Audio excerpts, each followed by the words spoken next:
మన కళ్ళు మంచివి కదన్నాడు తమ్ముడు మొదటి మెసేజ్లో మాట్లాడుతూ. నిజమే, దారిని ఒక ఆడపిల్ల పెడితే వెళ్ళిపోతుంటే కామెంట్ చేయడం మగ లక్షణం కాదు. యేసుక్రీస్తు వారు ఒక రోజు ఈమె వ్యభిచారి అని లోకమంతా ఎలుగెత్తి చంపేయడానికి రెడీగా ఉన్నప్పుడు ఆమెను అన్న మాట ఏంటి తెలుసా? ఇంగ్లీష్ బైబిల్లో మేడం, తెలుగులో అమ్మగారు అన్నాడు. ఆడపిల్లను గౌరవించలేనివాడు మనిషి కాదన్నాడు. ఆడపిల్లను ప్రేమగా పలకరించకుండా కామెంట్ చేసేవాడు మగాడు కదన్నారు బైబిల్లో. యేసుక్రీస్తు వారు ఏమని పిలిచాడు? క్యారెక్టర్ లేని దాన్ని ఏమన్నాడు తెలుసా? మేడం అన్నాడు.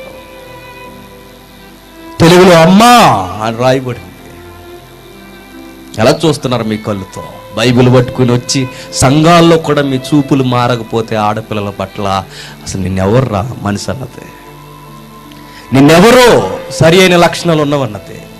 యేసుక్రీస్తు దగ్గరికి మనం రోజు రోజుకి వస్తున్నామంటే మన ప్రభు అయిన యేసుక్రీస్తు వరకు మనకు నేర్పిస్తున్నారు వాల్యూస్. ఇదిగో ఇలా ఉండండి, ఇలా ఉండండి, మీకు బతకడం చేత కావట్లేదు, నన్ను చూడండి, దేవుణ్ణి ఆరాధించండి, ఆయన ఇచ్చిన పనిని కష్టపడి పని చేయండి, మీ కుటుంబాన్ని, మీ నైబర్స్ని గౌరవించండి, నీ పొరుగు వారందరినీ, నీరుగు పొరుగు వారందరినీ ప్రేమించండి. ప్రేమించేవాడండి మనిషి.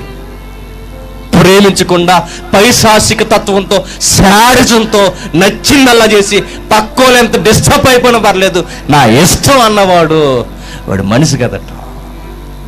నీ కుటుంబానికి సుఖం లేక, పొరుగు కుటుంబానికి సుఖం లేక, ఊరికి ఈదికి సీడలా తయారైతే నిన్నెవడు మనిషి అన్నది?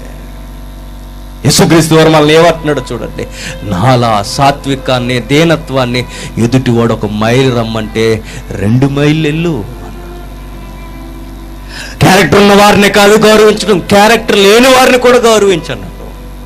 ఆడపిల్ల కనబడితే కామెంట్లు చేయడం కాదు, ఆడపిల్ల అనగానే అమ్మలా చూడన్నాడు. నిజానికి ఆయన దేవుడు అండి.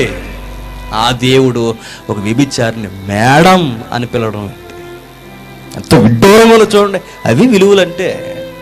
మన హోదాకు తగ్గ వారినే కాదు మనం గౌరవించడం, మనకు నచ్చిన వారినే కాదు గౌరవించడం.